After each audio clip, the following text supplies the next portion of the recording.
we spoke about respect. And respect is necessarily sincere in finding something that we appreciate, that we admire, that we value. And so we can't just respect if there's nothing there that we actually feel a sense of, then it's not genuine, it's not sincere. And the whole point was the other person will know and be able to tell. Because we can tell, right? When people are insincere, we can tell. When people are not completely present, we can tell. When people are not committed, not, what's the word? Like present, involved, enthusiastic, willing, we also can tell. So of course they can tell, like we're not more smart than them.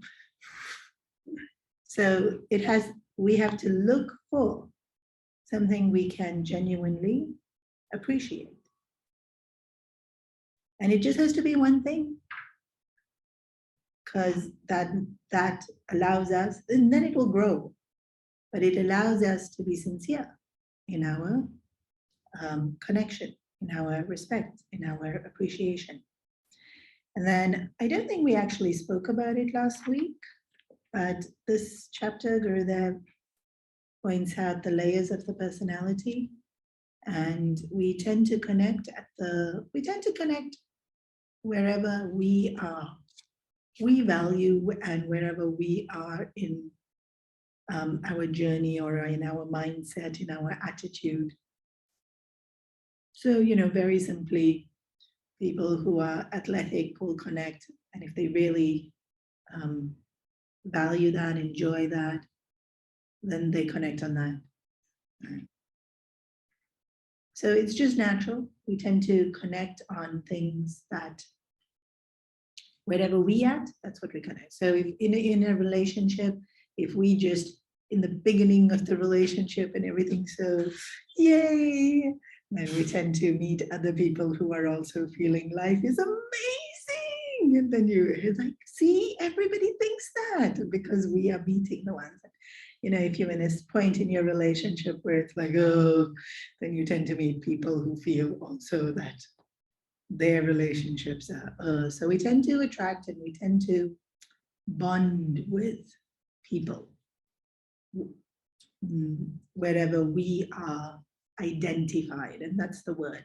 So we identify with body, we bond with people at the level of body. We identify with mind, and even in mind, a particular emotion or a particular mindset, then we bond with people at the level of mind. If we are highly intellectual and value that and spend a lot of time, not that I think I'm intellectual, then that's not actually a connect. It's actually in identifying with intellect. And then also, again, not only do we identify with people at intellect, but we will identify on the issues that we consider to be important. So everybody who is pro anything, right? Whether it be pro-abortion or pro having guns or pro taking the vaccine or pro anti-nuclear things being in the world, then whatever issue it is that we feel strongly about or we feel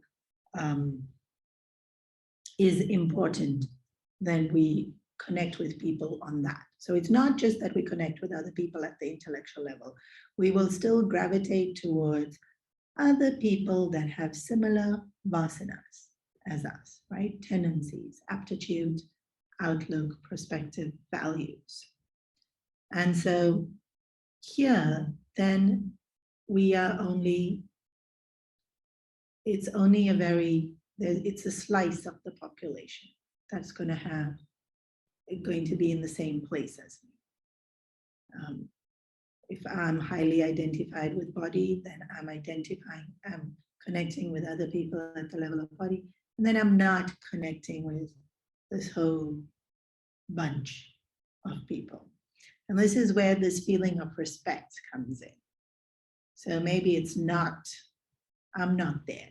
Maybe I'm at a point in a relationship where somebody else is, not at that point in the relationship. Maybe they in the beginning stages, or maybe they've already overcome this particular challenge that I'm going through. Or they have different intellectual values and perceptions and attitudes.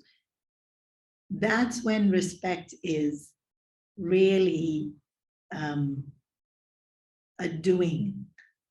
Because when somebody is in the same boat as me, and then the identification happens so easily, and then there's already this incredible bond because you feel they know because they going through what you're going through. But that connect won't happen with somebody who's not going through what I'm going through. So the connect happens through respect. And the looking for and inviting beauty to reveal itself, or inviting, and beauty it can be physical, emotional, intellectual, attitudinal, spiritual, it's all beauties, right? Like, that's why I said that face is the same, but we see it so differently, because we're seeing more than the face. We're seeing the spark of divinity within it. Okay, so that was a to-do, something practical to actually do. And homework can be ongoing until you actually do it and experience it or not. Okay, we are halfway through chapter 8. Is this 8? Yes, this is chapter 8. It's about 4 or 5 pages in, and we're starting on the paragraph that starts to summarize, dear children. Even though we saw this para last week, since it's a summary, good to have. To summarize, dear children, we have so far discussed that to be a dynamic person of strength and leadership, living a rich life of service, ever looking out for chances to give love to all others, we must, number 1, have a sincere concern for the beloved. Number 2, a sense of deep response. And number 3, an ardent attitude of reverence to life and the world around us. Without reverence, the response will not be satisfactory. And where there is no ability to respond, there can be no deep concern for the beloved. Now, the ardent attitude of reverence can spring up only where there is full understanding. And so the 4th basic factor in love is, number 4, a complete understanding of the loved one. Concern for, response, and reverence to the beloved all can be only false and empty, blind and foolish, if they do not flow from a firm and sure understanding of the beloved thing or being. In Narada Bhakti Sutra, the means of developing love divine have been described. And the very first sutra in this discussion says, some say understanding alone is the means. True. Without a general knowledge of the object of our love, we cannot feel love. And with a deeper understanding, our love also deepens and widens. A superficial knowledge is not sufficient. An understanding in us that pierces through the outer layers and penetrates into the core of the beloved's personality alone can assure from us a steady reverence, a ready response, and a tidy concern for the object of our love. In order to enter into another's being, one must lose one's own selfishness and learn to merge, to be with one, the beloved, be it at a community, a nation, or the world. So long as we remain overly concerned with our own comforts and physical happiness, we can never give effectively our love to others, expanding into the greater and the nobler spiritual dimensions in ourselves.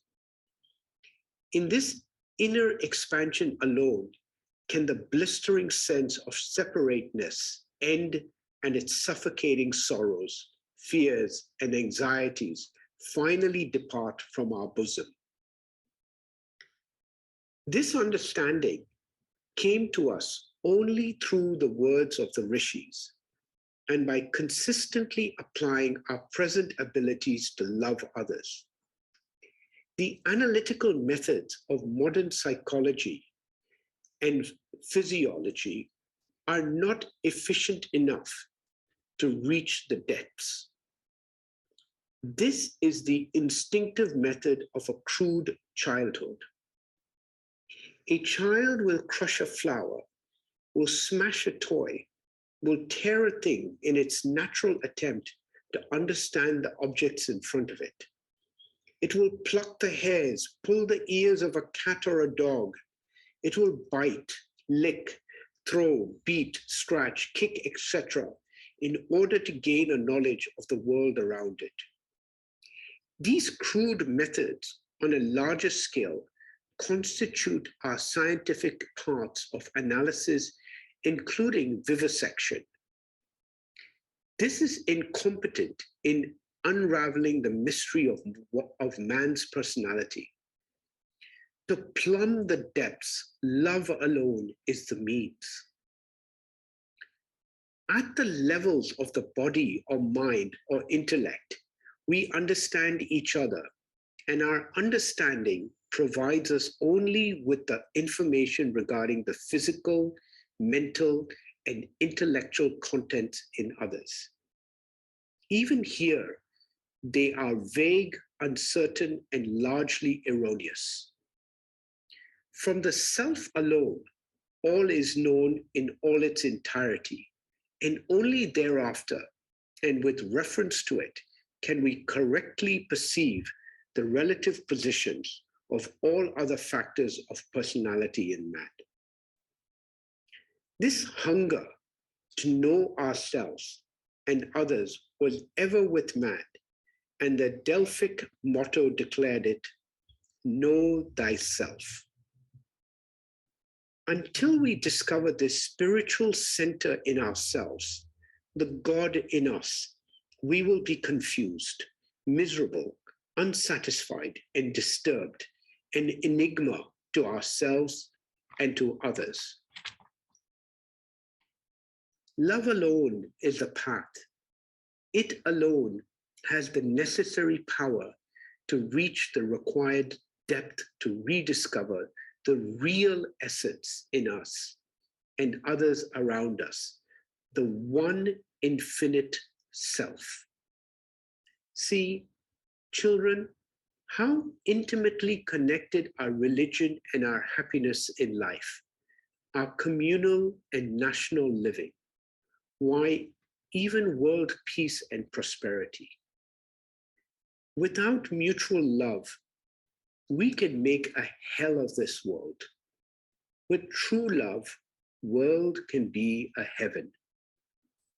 In order to give love, we must have a rich treasure of all these four fundamental factors to love in us. Ultimately, love helps my understanding of myself and the world around me. The self in me is the self everywhere. Swami Chinmaya, Uttakarshi, 20th August, 1968.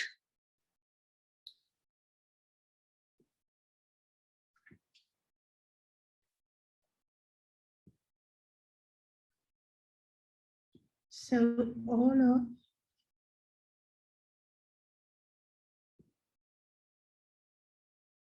all of our scriptures can be broadly divided into knowledge and jnana, knowledge, and bhakti, devotion, love. And it's interesting that wherever you are studying bhakti, like this text, they always pull in knowledge. And when you're doing hardcore Vedanta knowledge, they'll always pull in love. There's this really beautiful verse in Kaivalya Upanishad that says you need, well, we can translate it as knowledge, love, and faith. These are the three things we need on the spiritual path for success in our spiritual evolutions and our pursuit to try to understand anything. Knowledge, love, faith. And faith there is described very beautifully. But more than that is Gurudev's explanation that its knowledge and love is like two wings of a bird. And if one of the wings is broken, the bird's just going to go in circles, doesn't actually fly. And so we need both these wings to be healthy, strong, and willing. And then we can soar the heights that we ourselves want to get to. And we tend to, of course, we all have knowledge, we all have the capacity to love, but we tend to have a predominant, or we tend to have a favorite, a default setting. We also tend to judge people by which default setting they have. And some people can get very into, which one are you? And I'm this one, whether it be a personality test or whether it be a zodiac sign or whether it be a ashram or whatever criteria we are using to see if the person is more intellectual or more emotional. But in the Gita Dhyanam, there's this lovely verse where the journey of the Gita is described as the Bangam Tat Kirim. What's the beginning of that stanza? Madhavam Paramanandam. That, okay, I can't remember the beginning of the stanza, but it's basically saying,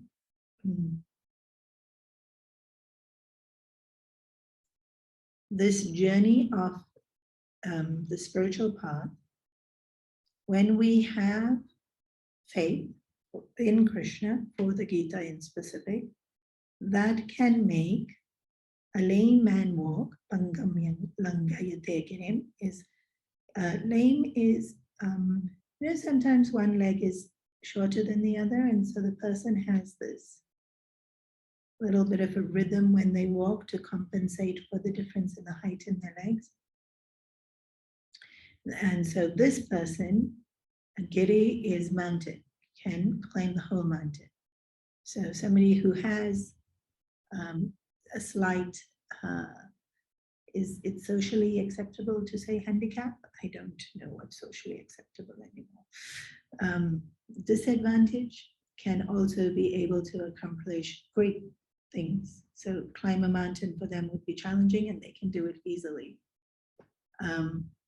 Mukam, that's how the verse stands. Mukam karoti vachalam pangam liyangayate kirim yatkrapatamaham bande madhavam paramanandam. So, and the person who is mute or dumb, who is not, maybe not, mute could be, doesn't have the vocal cords to talk, but a lot of us also, where we just, we don't know how to say the right thing. And keep saying the wrong thing, or we inefficient in communicating. This person now speaks very eloquently. So a dumb person becomes eloquent and a lame person is able to accomplish. And here, this lane, this imbalance that the person has, one leg being shorter than the other, the two legs are mind and intellect. And so all of us have these two equipments, and most of us are pangam, because one is more strongly developed. Either we highly develop the intellect and we neglect heart and compassion and sentiments, or we highly develop that and we're a little bit negligent of all the systems and details and just the logic and the and so all of us have this lopsided little walk that we are doing in terms of our spiritual pursuit and understanding and the way we're going about life. Now, if you've had any kind of leg injury, when one is weak, we overcompensate with the other one. So we don't use the one that's weak and we overuse the other one.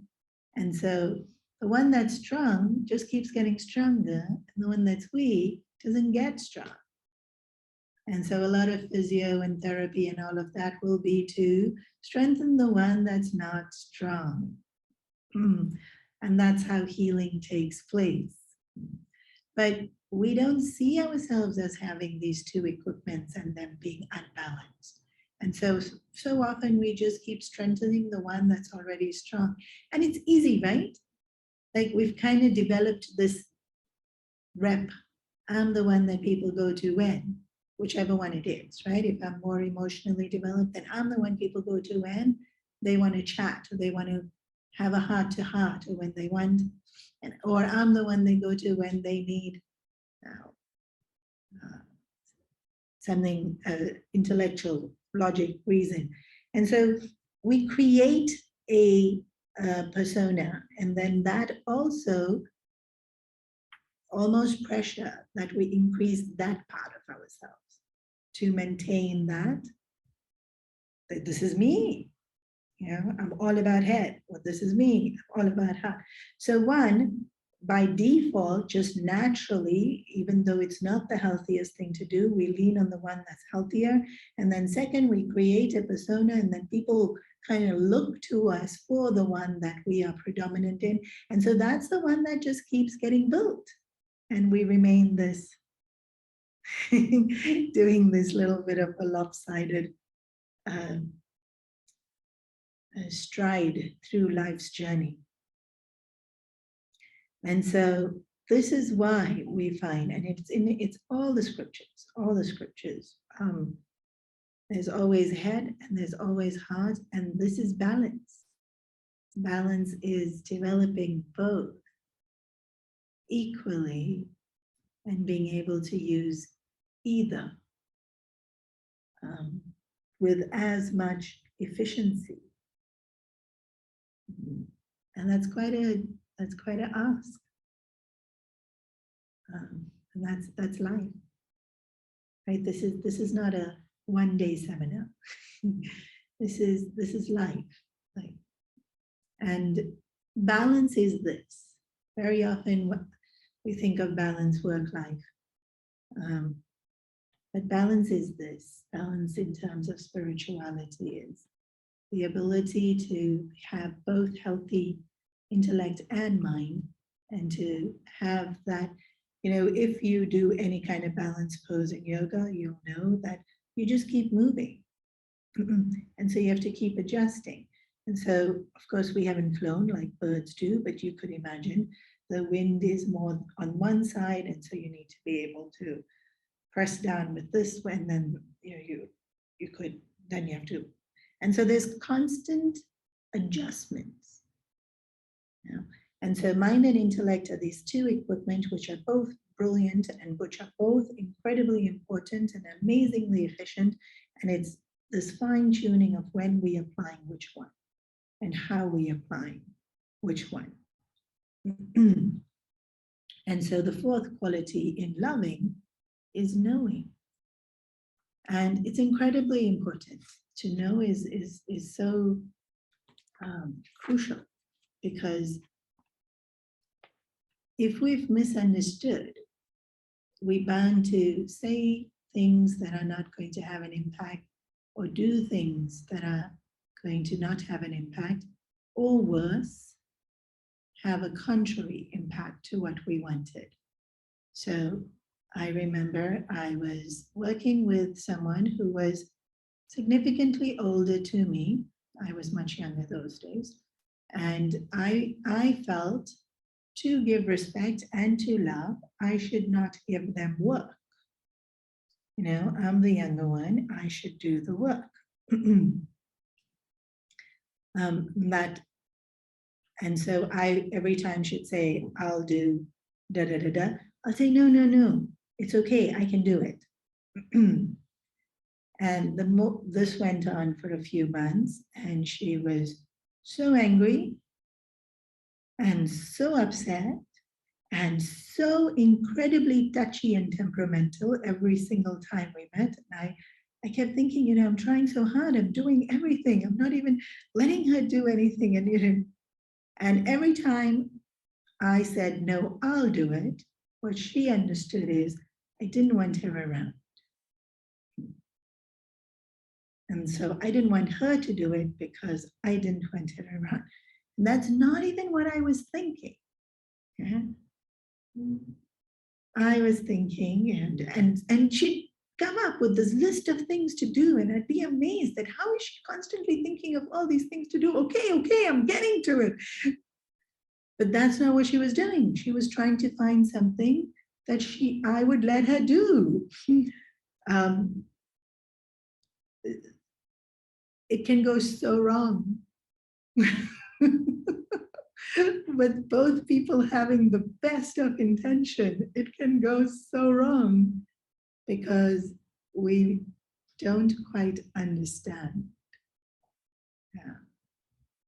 Right. I understood the list of things to do things was, you know, telling me like up your game and do everything properly, whereas that's not what she was saying. And unfortunately, it took quite a long time before I understood. So to understand suddenly makes it so easy. So now if she says, this has to be done, and I say, oh, could you do it? And she's actually really happy. And like, why am I doing it? I don't need to do it. She wants to do it, let her do it. Knowledge is this understanding. But people don't just say what they mean, unfortunately. Someone like me, I don't get it, but people don't. They don't say what they mean. And worse, they say what they don't mean.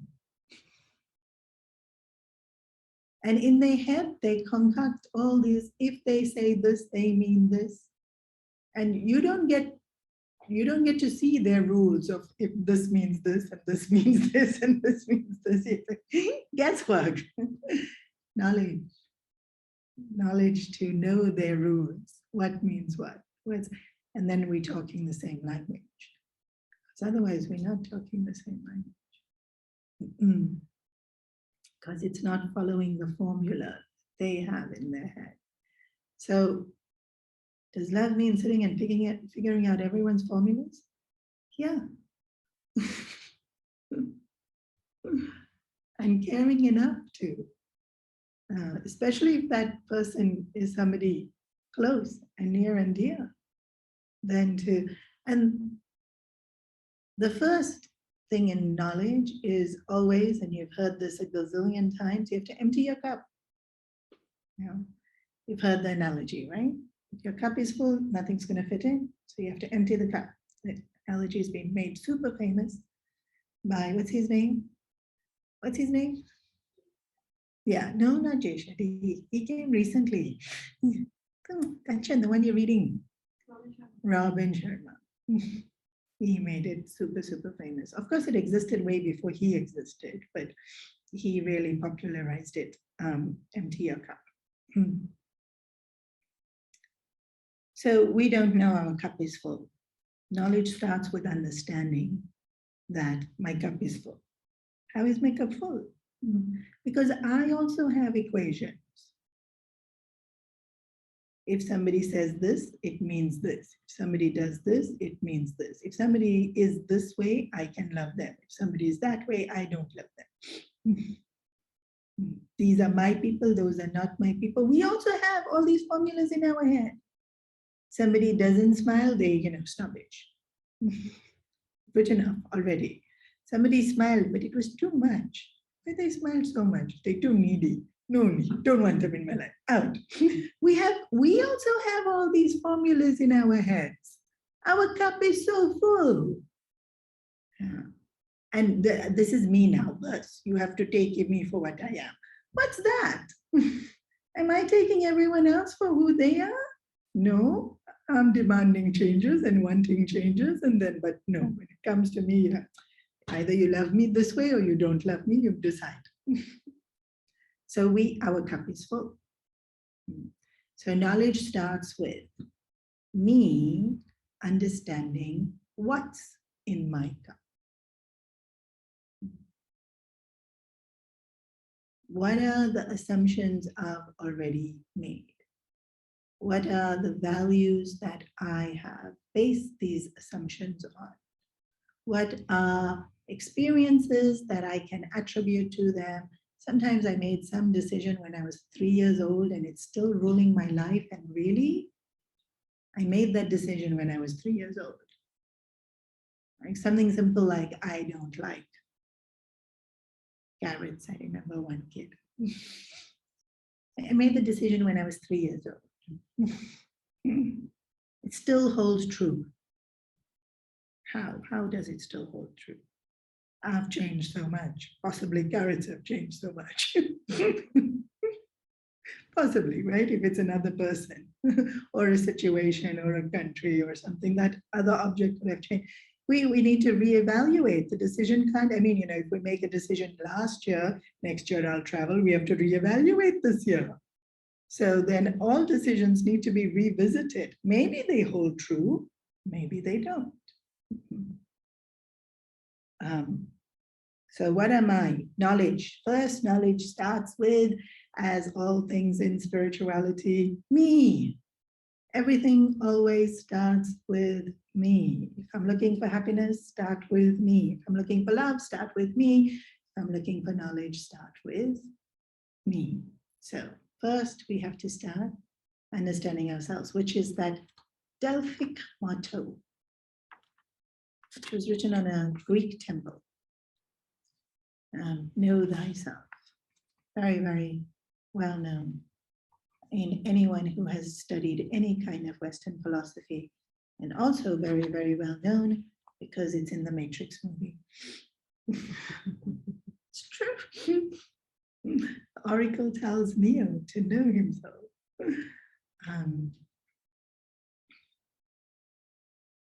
So, what do I think love is? When do I feel it? When am I willing to give it? Why am I not willing to give it?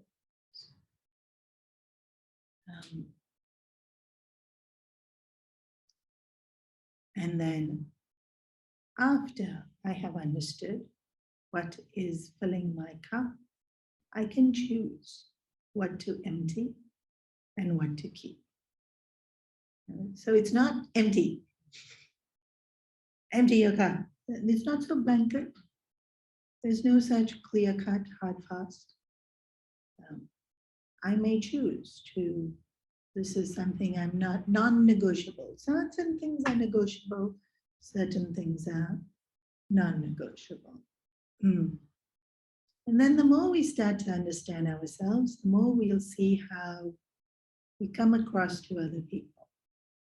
Because we don't really always see how we coming across to other people.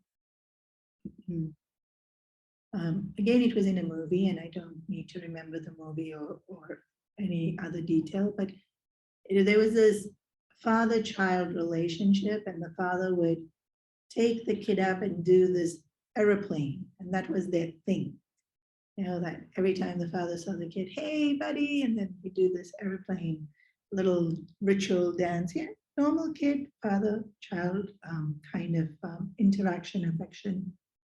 And the friend in the movie, towards the end of the movie, when everything's unfolding and then the character changes and transforms, tells him, have you noticed your kid's face when he does that? He hates it. Dad's like, what are you talking about? He's my kid. It's our thing. And the friend's like, he hates it. But he doesn't want to tell you because you're his dad and you're obviously excited about it. We're not always aware. It's incredible that we're not always aware of the effect we are having on other people and how they are responding to us. And it becomes all the more difficult because in today's society, we play parts, right? As the boss, as the employee, as the friend, as the whatever social you don't say, or you do say, or you don't show, or you do show, or you. And so we've all learned the right things to say. And we've all learned how to say it very sweetly. And so, am I aware of the effect I'm having on you? You've learned what to say and you've learned how to say it sweetly. And so I think all is well. But inside is a whole different story, and I'm not even aware of the effect that I could have been having. Both positive and negative, huh? Sometimes we have very positive effects on people and we're oblivious to it.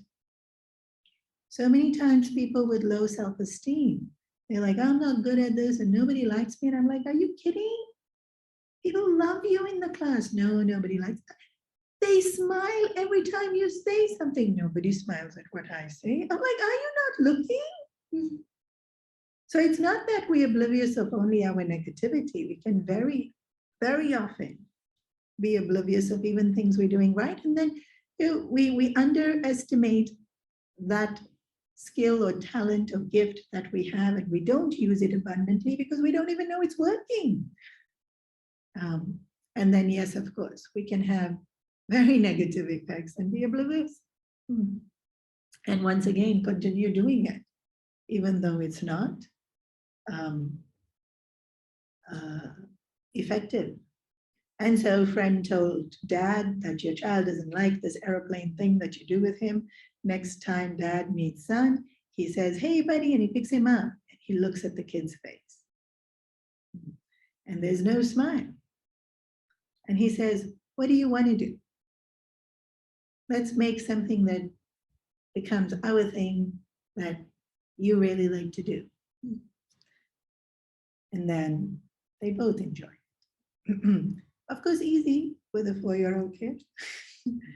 Not so easy sometimes with fully grown adults. But are we even trying? And maybe we don't sit them down and say, actually, it's perfectly fine too. Sit down someone we are genuinely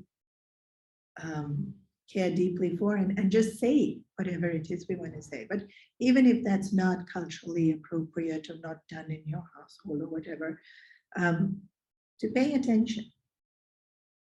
Knowledge comes by paying attention. That's all it is. Where consciousness is being reflected in our mind and intellect, and that is how we have sentiency. Vedanta 101. Just holding on to that snippet of knowledge. What did I say? Consciousness is shining on mind and intellect, and that is how we have sentiency. And so consciousness is shining. And then depending on where we shine it, that's where we can see. Something like, if I had a torchlight and it was dark, I would only be able to see wherever I point the torchlight. I can see that. Knowledge. I take mind, intellect unit and I focus. And knowledge will happen. It's innately in us. The ability to know it's already there because consciousness is already shining on mind and intellect. And so that is, consciousness is the ability to know. And so we can already know. And we already know so many things. And all the things we know is because we spend time giving that attention. And the more attention we give it, the more we know it. So there's colors, and some of us know the colors as red, blue, orange, pink. And some people will tell you, this is fuchsia, this is magenta, this is, I don't know the colors so well, so I don't know what the next one is, but they will tell you. Somebody else will say pink. How come they know all the different shades? They paid attention. That's all it is. All you have to do is pay attention.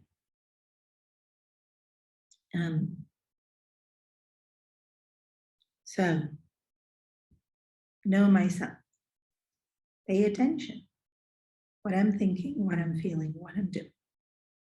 Know myself by how others are responding to me. Pay attention. I say this, what do they do? How do they respond? And then how do I know others? Pay attention. And so much of our communication is nonverbal. I think I've already mentioned this, right? Yeah. We're already paying attention because we're already reading all the nonverbal cues, but we're not doing it deliberately. And so sometimes we miss small things. Like people who play poker, they'll know even if you move this little muscle here, which is not your eyebrow. If you move your eyebrow, of course I can tell if you move your eyebrow, but the muscle above your eyebrow that doesn't quite move your eyebrow, that muscle moved, you're lying. Why? Because poker. I need to know when you're lying so I can make money. It's incredible how small the giveaway is. Whereas with most of us, the giveaway is usually quite often in neon bold shining. Don't have to pay so much attention, just little bit attention, and you'll know. You'll know if the person's happy, not happy, connected, not connected, willing, not willing, interested, not interested. And then if they, I don't do it so much in adult classes. In adult classes, you'll come because you want to come, but in Balviar classes, so much attention I pay to the kids' faces. They're not interested, change topic. They're not interested, change technique. They're not interested, change my voice modulation. It's incredible. And also easier. I'll just talk, y'all listen if y'all want to. If y'all don't, have a nap. It doesn't help that all cameras are off on Zoom also. I mean, how do I know what you're thinking? Just talk whatever you want to talk. If they listen, they listen. But in Balviar class, compulsory, all videos are on. And if they're there in person, you can tell from their posture. You can tell from their, they even, they squeals or they squirks or they grunts because they don't even know it comes out. It's so, and you just keep adjusting, right? Like I'll tell stories. It's one of my favorite things to do, actually. I haven't told stories in so long. I need to get kids in the ashram. So then when I'm telling the stories, they actually mirror. Involving our kids will actually mirror. And depending on the age, so till about age 8, if you're telling the story really well. And then I'll say, and then Ram Chandraji stood, and so I'm being Ram Chandraji, so I've broadened my shoulders, and you'll see all the boys in the room literally lift up their chest and broaden their shoulders, and you think, okay, they're enjoying the story. And if I say Ram, and then Ram Chandraji stood up, and all the boys are still like this, I'm like, okay, that's not working. Let's go, let's try something else. And you adjust, and you adjust, and this is knowledge, right?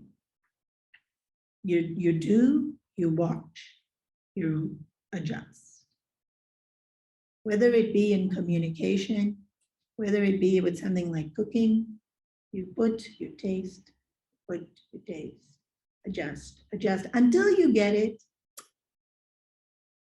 Like not okay. Should be.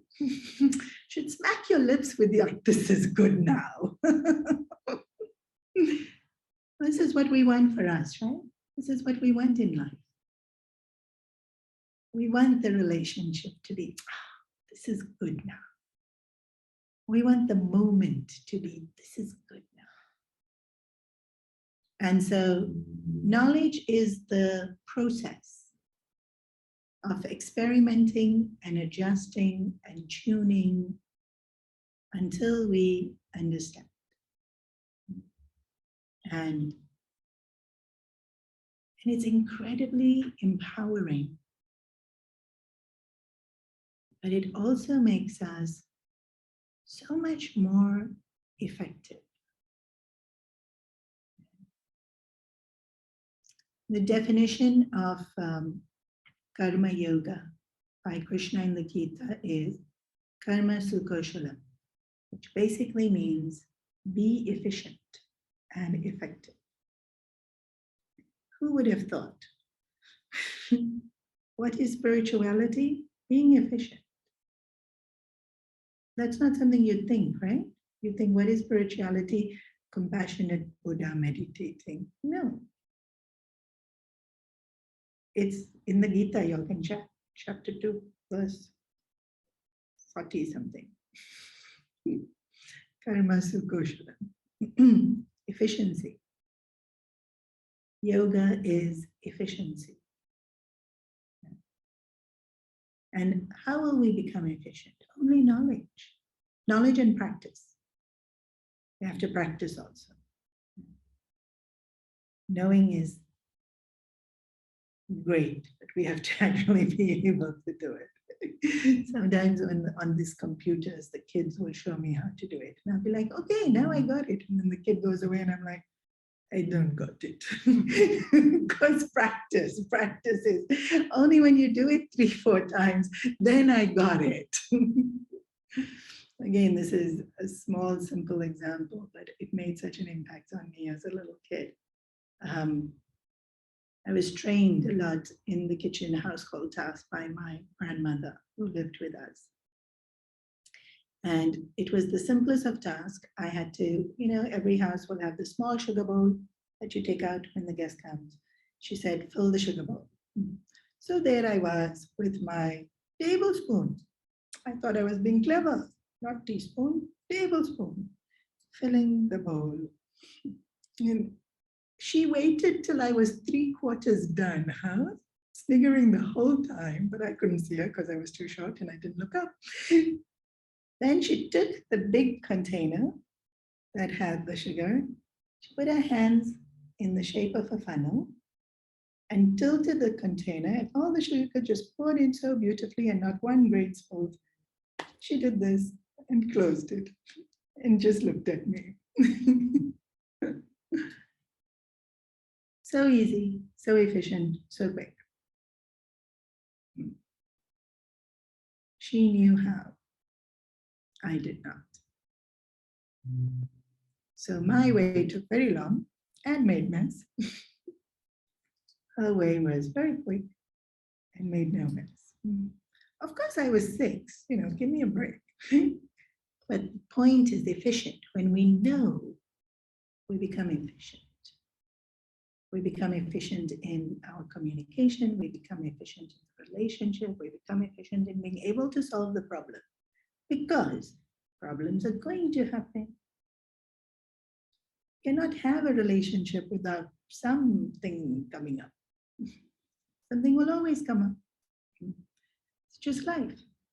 And so when it comes up, knowledge gives us the efficiency to be able to deal with it. And it doesn't drag out. And it's healthier in the way that we deal with it. I mean, we'll always deal with it, but maybe not in the most healthy way. But when there's knowledge, we can be more efficient and healthy in the way that we deal with it. So attentiveness, again, what is spirituality?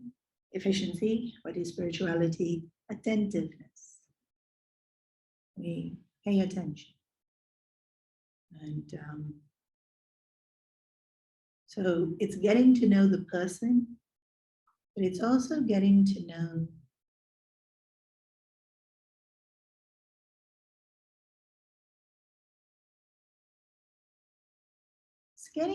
love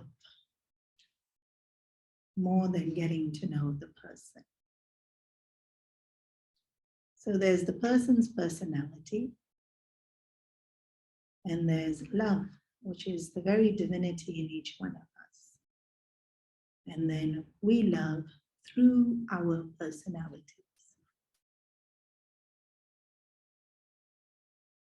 And so we get to know the person, but maybe not necessarily love.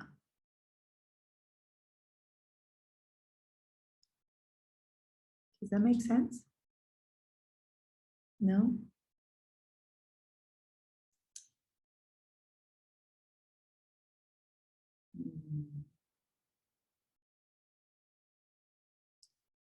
Something like water,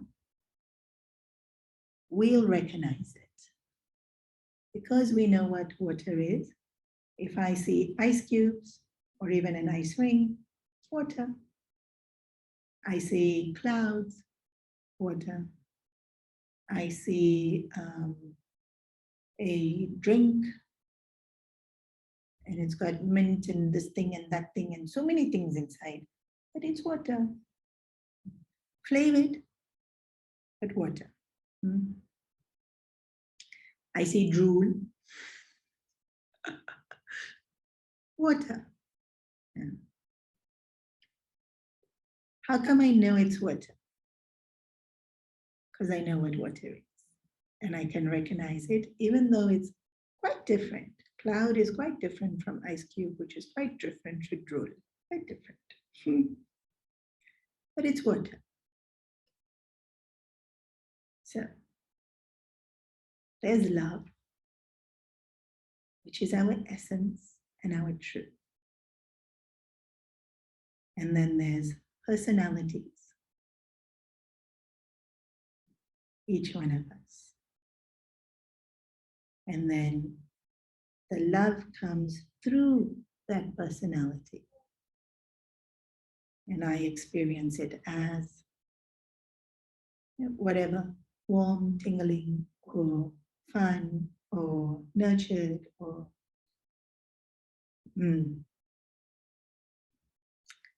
And so I know the person, the personality, and the flavor and the coloring and the texture is all the personality. But to know love, doesn't matter what the personality is to know truth and to know essence. And we encountering it continuously through personalities, but not recognizing it as essence and truth, because we don't recognize it. So knowledge, know me, my personality, know the other person, their personality, and know love without the personalities and the dressings and the decorations and flavoring and textures. Because love is so incredibly pure. And we recognize it so easily when it is pure, right? In a baby. Do you know the studies have found what sound do people react to the most? Not the ambulance, not phone ringing. Maybe we should reevaluate since the phone have been invented. Not music. The sound people react to most is a baby crying. Or, you know, those gurgling sounds they make, which is so incredibly enduring. People's response to that is more than any other sound. Lots of studies done on why. They haven't quite figured it out. But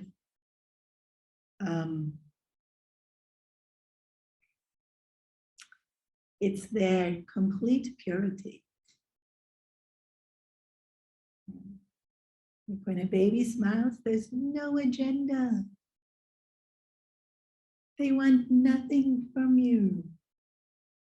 And so it doesn't matter whose baby it is, you'll smile. What are you recognizing? Love.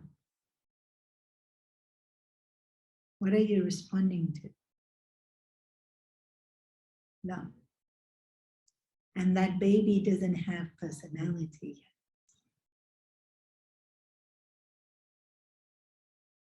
So you can see it as love. That's why we respond. That's why we react to the sound.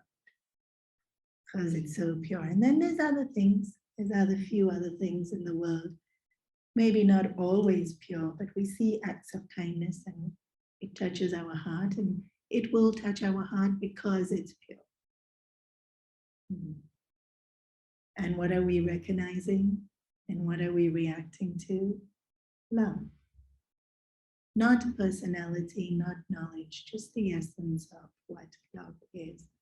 And so if I can get to the point of whatever your personality is, I can recognize love in you and respond to loving you and actually bypass your personality. That would be amazing.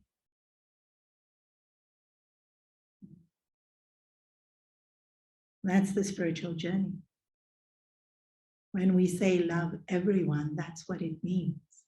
It's not that you get to know every single person and then love them individually. That's going to be exhausting. It doesn't matter who you are. I love you because love's the same, truth's the same, essence the same. And so I'm connecting to essence. And if I connect to essence in you, I've gone to the very deepest, truest, purest part of you. You're going to definitely feel it. So to know the person, wonderful. Please know the person, their language, their formulas, their needs, their expectations, and to be able to create a relationship which is healthy and comfortable and joyful, knowing and understanding that. But to know also love. And so that, and the reason we need to know love is so that we can connect to it. And so from my very core, which is the love in me, I connect to the very core, the love in you. Knowledge, such a handy thing. It's the fourth qualification that Gurudev has explained. There's a few more bonus ones that we have in the next chapter. And then the bulk of I love you letters is done. The last bit is a bit more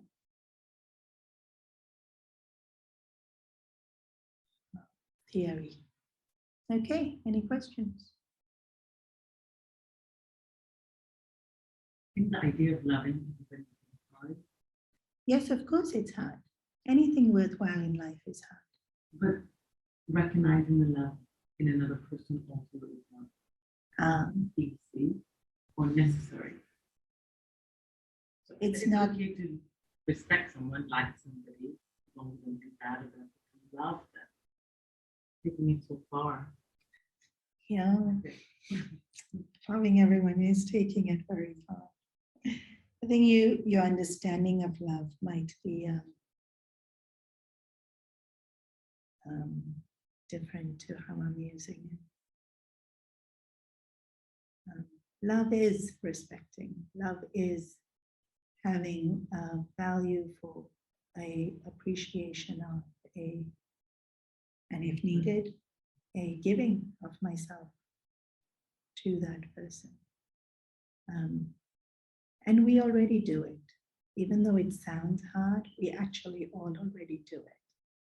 So if you're in the train and you see a woman who's very heavily pregnant waddle in, and she's got the pram, and she's got the little kid, and then she's already there, she's got the baby bag, and she's doing that, and you get up from your seat, and you give her your seat.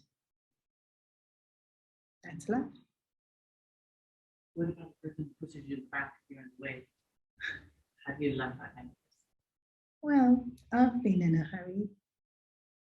And when I'm in a hurry, I'm a bit oblivious to people around me. Sorry, for those of you who are listening, she said, how do I love the person who pushes me in the back?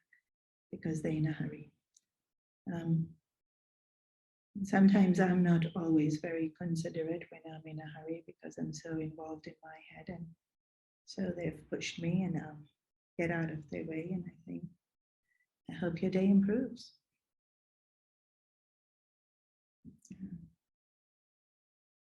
The thing is, I've also done. It would be great if I made no mistakes. It would be wonderful, but I've made plenty.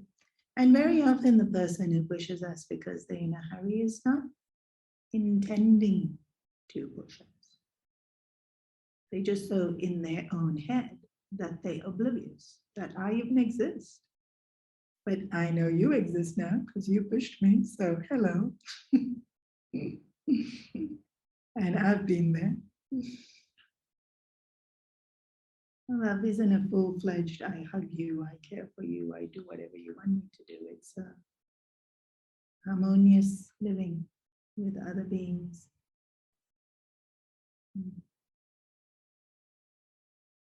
So.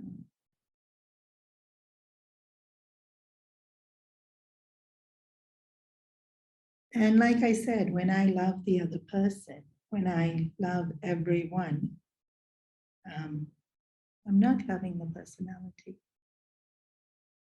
I did mention that. I'm loving the core in essence. Because, you know, even with the people I love dearly, I don't always like their personality. So then, right? Sometimes our parents get on our nerves. Sometimes our kids get on our nerves. Sometimes our siblings, I don't know. All of us, it's the personality is going to have its quirks. The personality is limited. The personality is varied. We all have vasanas, and some things we're going to like and some things we're not going to like. And it's never about the personality. To love everyone and to love himself is to go past the personality. And so if someone's bumped me, I'm looking at personality. Or I'm just looking at body and not even the personality. Yes. If someone says someone I love, understand that I can understand they're maybe having a difficult time. And I can still love them, but how do I deal with them from my personality to their personality while still loving that person who's hurting someone I love? If someone hurts someone I love, so person A hurts person B, I love person B. I also love person A. I love person A as well. So now how do I deal with person A? Knowledge. Where are they coming from? Is their intention? If there is intention, what is the intention? Because our intention doesn't always translate into our behavior.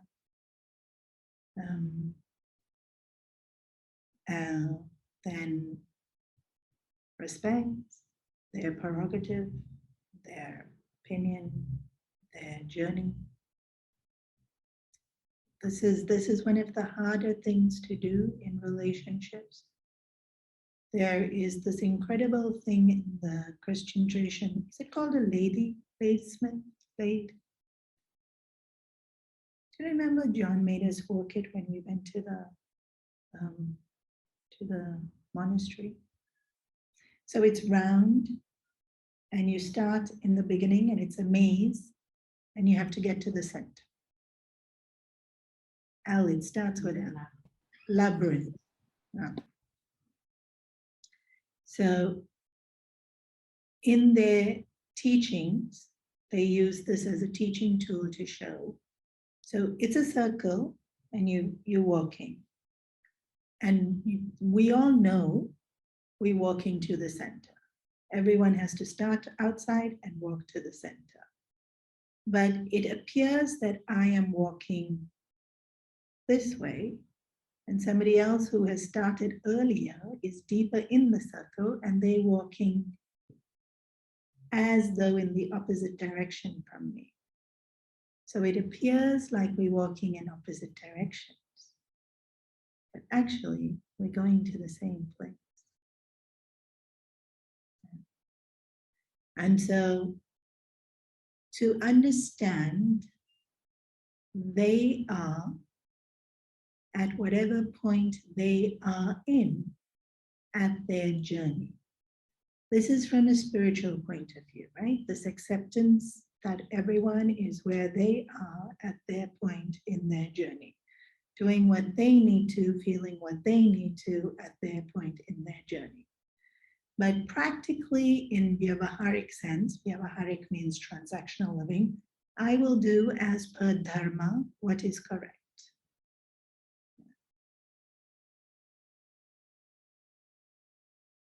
Does that answer your question?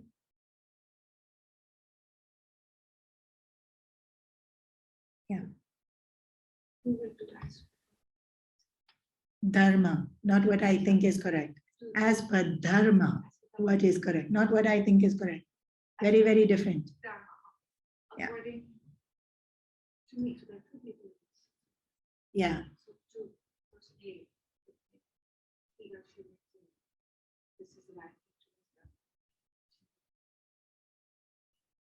It's not right for dharma. So person A hurt person B, I love them both. Firstly, dharma will be determined by, do I even interfere? Should I interfere? Sometimes no need for you to interfere. Okay, person A is husband and person B is my child, and it's my child. Okay, get involved.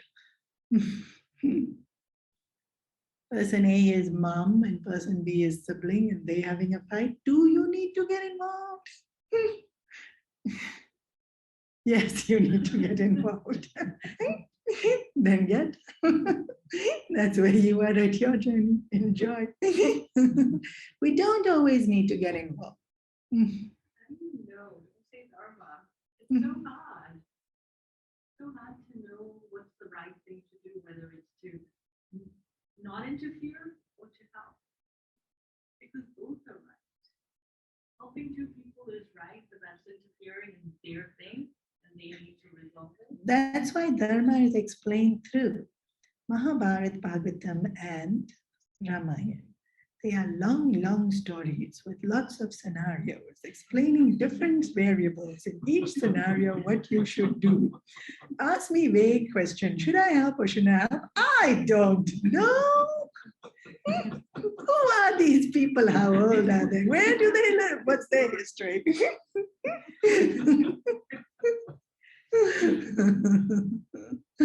But knowledge is best gained through mistakes. So go forth and muck up until you figure it out.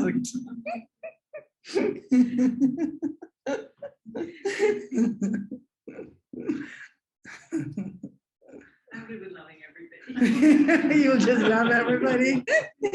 You'll sit here in the ashram and love everybody. Won't go out there and actually meet them. Because when you meet them, they're too hard to love now.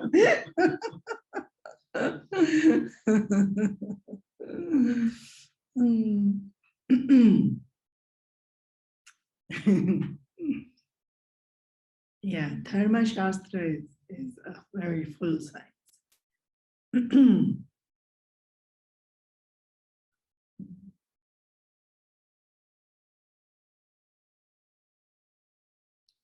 I think it helps to be consistent.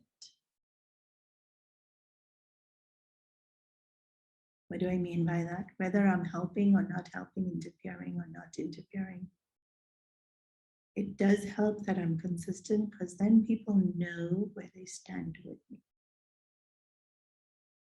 So if you so choose to get involved, then always get involved.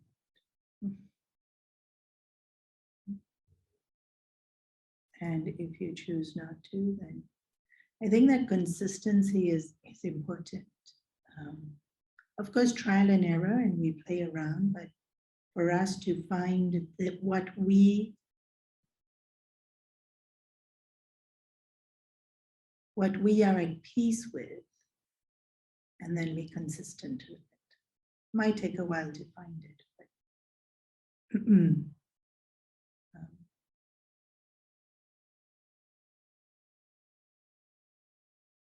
and healthy discussions also help, but the discussion cannot be accusing.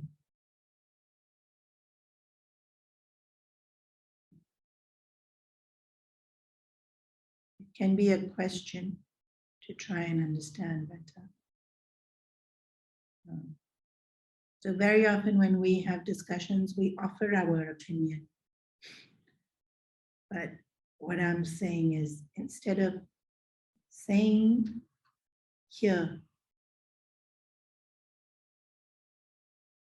so ask a question, not wanting a particular answer, but to actually hear what they have to say. So very often we would say, why do you do that? But when we say it that way, what we're saying is, I don't approve of what you're doing and I don't think you should do it. So instead, we'd say, why do you do that?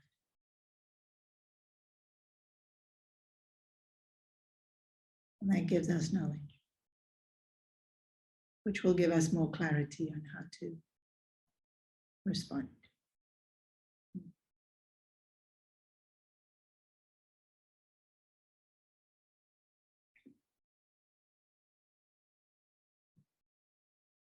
Homework for this week is to look into your cup and understand what are your rules for love. How are you limiting it or expecting it or delivering it?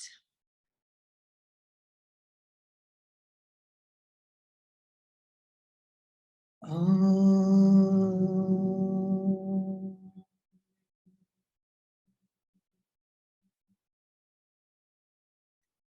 Sarve bhavantu sukhinah, sarve santu niramaya.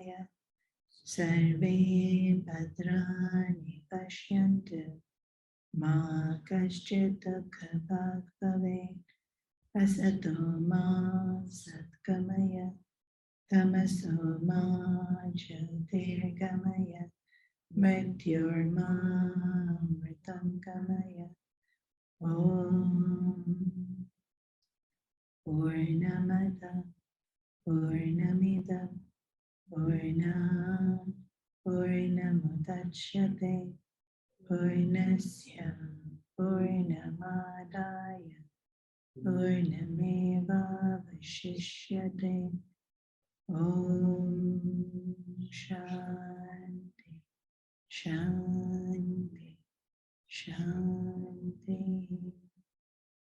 Hari Om Shri Guru Hari Om